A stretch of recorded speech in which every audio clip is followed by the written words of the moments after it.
Hello friends, home science with Vandana में आपका स्वागत है। फ्रेंड्स, आज हम बात करेंगे यहाँ पे ये जो हमारा यूनिट है तीसरे यूनिट का हम आपको रीड कराने जा रहे हैं, ये मानसिक स्वास्थ्य में। तो यहाँ पे हम बात करेंगे इसके आगे वाला हो चुका है, और मानसिक स्वास्थ्य को प्रभावित करने वाले कारक। आज हम बात करेंगे मानसिक स्वास्थ्य को प्रभावित करने वाले कारक, फैक्टर्स कौन कौन से हैं, यहाँ पे थोड़ा सा हम बात करेंगे। तो हम आपको दिखा दे रहे हैं कि इसमें अगर आप ऐसे ही देखेंगे तो ये देख लीजिए आनुवांशिक अभिकर्मक, जो इसको थोड़ा रीड करके हम सुना दे रहे हैं। किसी भी व्यक्ति के मानसिक रूप से स्वस्थ या अस्वस्थ होने के कई कारण होते हैं जो व्यक्ति के मानसिक स्वास्थ्य को प्रभावित करते हैं, या कारक निम्नलिखित होते हैं। मानसिक स्वास्थ्य को जो प्रभावित करने वाले कारक हैं वो निम्नलिखित कारक हैं। पहला इसमें जो दिया गया है, पहले आप इसको देख लीजिए, बाकी हम बहुत अच्छा आपको समझाने का प्रयास किए हैं। आनुवांशिक अभिकर्मक, जो यहाँ पे पहला आनुवांशिक अभिकर्मक, उसके बाद इसके आनुवांशिक अभिकर्मक के अंतर्गत आने वाली है समय अंतःस्रावी ग्रंथियों के कारण, पहला। उसके बाद यहाँ पे जो है व्यक्तित्व हो गया, ये आनुवांशिक के अंतर्गत आ रहा है। व्यक्तित्व हो गया, आनुवांशिकता हो गया, उसके बाद शारीरिक दबाव या बोझ हो गया। फिर हम बात करेंगे यहाँ पे यौन हो गया, उसके बाद आयु की बात की गई है। फिर उसके बाद हमारा दूसरा आ गया, जो हमारे कारक हैं मानसिक स्वास्थ्य को प्रभावित करने वाले कारक में दूसरा कारक उत्तेजनात्मक अभिकर्मक है। उत्तेजनात्मक अभिकर्मक, तो हम आपको समझाने का प्रयास कर रहे हैं। संवेगात्मक, इसके अंतर्गत जो आएगा संवेगात्मक आघात, निराशाएं, रोग, थकान या सामान्य दुर्बलता। फिर उसके बाद हमारा कायिक अभिकर्मक आ गया। हमारा ये कौन सा है? कायिक अभिकर्मक। यहाँ नंबर 2 दिया गया, पर प्रीमिस प्रिंट है ये नंबर तीसरा होना चाहिए। यहाँ नंबर 2 है, यहाँ नंबर तीसरा। तो यहाँ पे हम बात करेंगे कायिक अभिकर्मक की। उसके बाद फिर यहाँ पे कार्यात्मक अभिकर्मक। कार्यात्मक अभिकर्मक तो ऐसे देखने में तो आपको ऐसे ज़्यादा ध्यान देना पड़ेगा, और हम इसको बना डाले हैं, एक चार्ट जैसा बना डाले हैं। देखिए आप, ये हमारे मानसिक स्वास्थ्य को प्रभावित करने वाले कारक हैं आनुवांशिक अभिकर्मक, उत्तेजनात्मक अभिकर्मक और कायिक अभिकर्मक। उसके बाद कार्यात्मक अभिकर्मक। तो अगर हम यहाँ बात करें आनुवांशिक अभिकर्मक में, तो ये सब हमारे जो आनुवांशिक से जुड़ी हुई चीज़ें हैं वो आते हैं, जैसे अंतःस्राव ग्रंथियों के कारण व्यक्तित्व, आनुवांशिकता, शारीरिक दबाव या बोझ, यौन, उसके बाद आयु। ये हमारे जो हो गए आनुवांशिक कारक में आ रहे हैं, आनुवांशिक अभिकर्मक हैं। ये सारे क्या हैं? आनुवांशिक अभिकर्मक। उसके बाद उत्तेजनात्मक अभिकर्मक की अगर हम बात करें, संवेगात्मक आघात, निराशाएं, रोग, थकान या सामान्य दुर्बलता। उसके बाद कायिक अभिकर्मक कौन सा है? कायिक मीन्स होता है जो हमारे शरीर से जुड़ा हुआ हो। यहाँ पे ये आनुवांशिकताएँ, जो उत्तेजनाएँ हैं, ये संवेग से जुड़ा हुआ है। अभी उत्तेजनात्मक अभिकर्मक जो है ये संवेग से जुड़ा हुआ है। संवेगात्मक आघात हो गया, निराशा मन में ही आता है, निराशा भी एक संवेग के रूप में होता है। रोग जो है ये भी हमारे संवेगों से जुड़ा होता है। जिस रोग के लिए हम जो भी सोचते हैं, और जब हमारे शरीर में समस्या आती है तो हम अनुभव करते हैं रोगों का, संवेग से जुड़ा होता है। जब हमारे शरीर में कहीं कोई प्रॉब्लम दिखती है तो अनुभव जो करते हैं वो हमारे संवेग से जुड़ा है। उसके बाद थकान या सामान्य दुर्बलता, थकान भी हमारे संवेगों में ही आता है। उत्तेजनात्मक अभिकर्मक है, ये उत्तेजनात्मक अभिकर्मक है, और ये हमारे शरीर में समस्याएं दिखाई देता है। हमारे अंदर ये क्या होता है? उत्तेजित हो जाता है। यहाँ पे हमारा देखो, फिर से हम बात कर लेते हैं। यहाँ पे संवेगात्मक आघात, ये उत्तेजनात्मक अभिकर्मक के अंतर्गत आ रहा है। संवेगात्मक आघात जो हमारे संवेग होते हैं, ये उत्तेजनात्मक अभिकर्मक के अंतर्गत है। संवेगात्मक आघात। उसके बाद निराशाएं, जो हमारे मन में ही दिक्कत आती है, उत्तेजनाओं के अंतर्गत ही आ रहा है निराशाएं। उसके बाद रोग, कब वो समस्या बढ़ जाए, उसके बाद थकान या सामान्य दुर्बलता। थकान या सामान्य, ये हमारे उत्तेजनात्मक अभिकर्मक यहाँ आ रहे हैं। थकान या सामान्य दुर्बलता, ऐसी समस्याएं देखी जाती है। उसके बाद कायिक अभिकर्मक, शरीर या मस्तिष्क को आघात लगना। ये कायिक अभिकर्मक जो है हमारे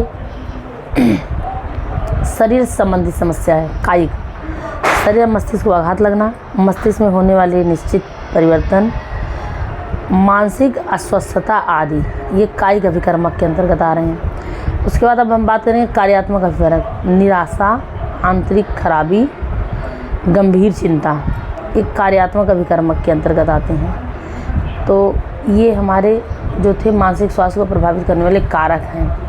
मुख्य 4 कारक हैं, पहला, दूसरा, तीसरा, चौथा। उसके बाद उत्तेजनात्मक के अंतर्गत ये आ रहे हैं, अनुवांशिक के अंतर्गत ये आ रहे हैं, कायिक के अंतर्गत ये आ रहे हैं, कार्यात्मक अभिकर्मक के अंतर्गत ये आ रहे हैं। हम बुक में भी दिखा दिया और आपको, और इस तरह से इसको हम बना के आपको दिखा दिए। तो हम इसके आगे बात करेंगे, बुक से ही हम रीड करेंगे।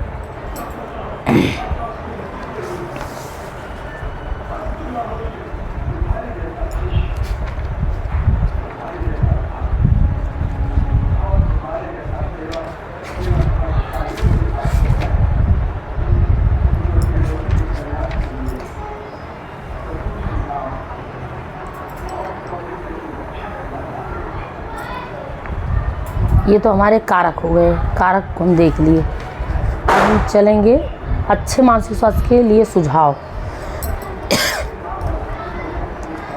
अच्छे मानसिक स्वास्थ्य के लिए सुझाव, यहाँ से इस तरह से क्वेश्चन पूछा जा सकता है। मानसिक स्वास्थ्य को प्रभावित करने वाले अनुवांशिक कारक हैं या अनुवांशिक अभिकर्मक हैं। उत्तेजनात्मक, मानसिक स्वास्थ्य को प्रभावित करने वाले उत्तेजनात्मक अभिकर्मक कौन से हैं, तो ऐसे क्वेश्चन यहाँ से बन सकते हैं। बाकी अब हम यहाँ बात करेंगे अच्छे मानसिक स्वास्थ्य के लिए सुझाव। अच्छे मानसिक स्वास्थ्य के लिए सुझाव, ये ऐसे ही हम आपको दिखा दे रहे हैं और आप उसको रीड कर लीजिए। मानसिक स्वास्थ्य के सर्वाधिक महत्वपूर्ण उद्देश्यों में एक महत्वपूर्ण उद्देश्य यह है कि मनुष्य अपने को समझे। इसके अंतर्गत उन व्यवहार संबंधी स्वास्थ्य नमूनों को आयोजन किया जा सकता है जो स्वास्थ्य और प्रसन्नता की ओर ले जाते हैं और बीमारी दूर रखते हैं। मन की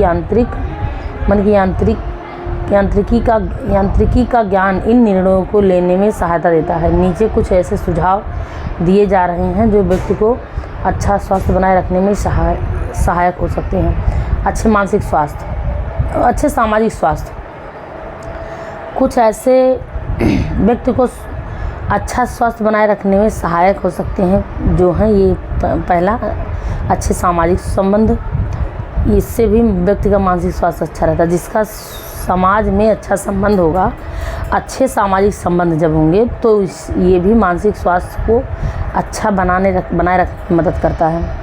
उसके बाद विश्वास का विकास, अच्छे शारीरिक स्वास्थ्य, भविष्य के प्रति आस्था, उपयुक्त निर्देशन, जीवन दर्शन, अंतर्दृष्टि, वातावरण के साथ समायोजन, सामाजिक गतिविधियाँ, व्यक्तिगत मूल्य। तो यहाँ पे इसी का डिटेल दिया गया है, इसी का डिटेल दिया गया है पूरा।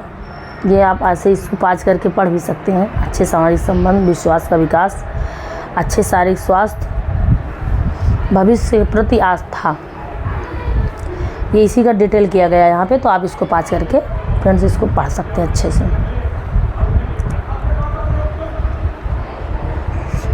ये है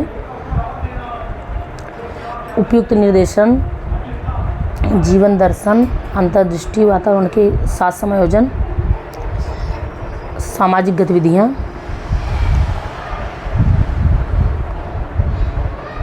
उसके बाद व्यक्तिगत मूल्य। इसको आप पाँच करके पढ़ सकते हैं बढ़िया से।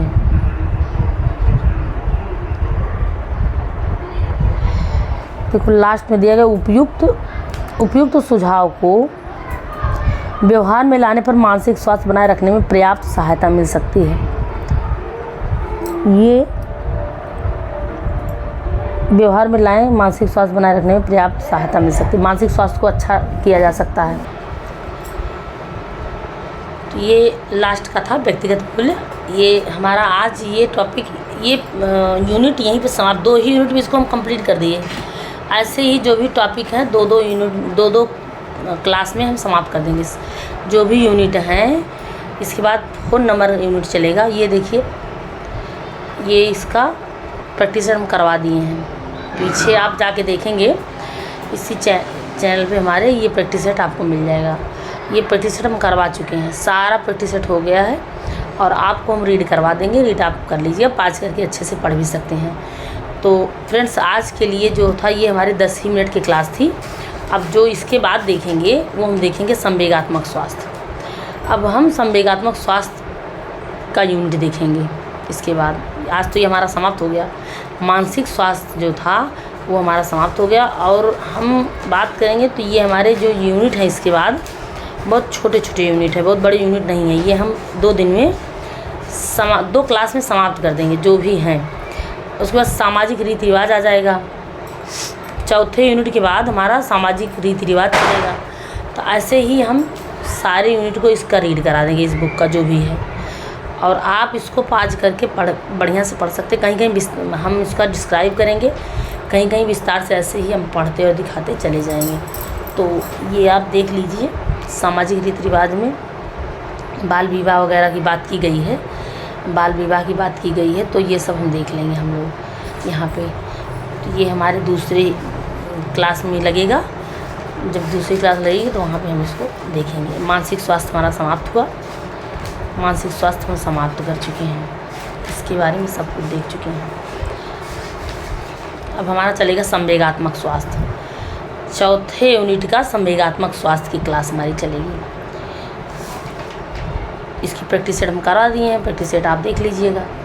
तो फ्रेंड्स, आज के लिए इतना ही। 12 मिनट की हमारी क्लास हुई है। धन्यवाद फ्रेंड्स। हमारे चैनल को सब्सक्राइब कीजिएगा, वीडियो को लाइक कीजिएगा, लाइक करना ना भूलिएगा फ्रेंड्स। हमारा भी उत्साह बढ़ाइए। धन्यवाद फ्रेंड्स।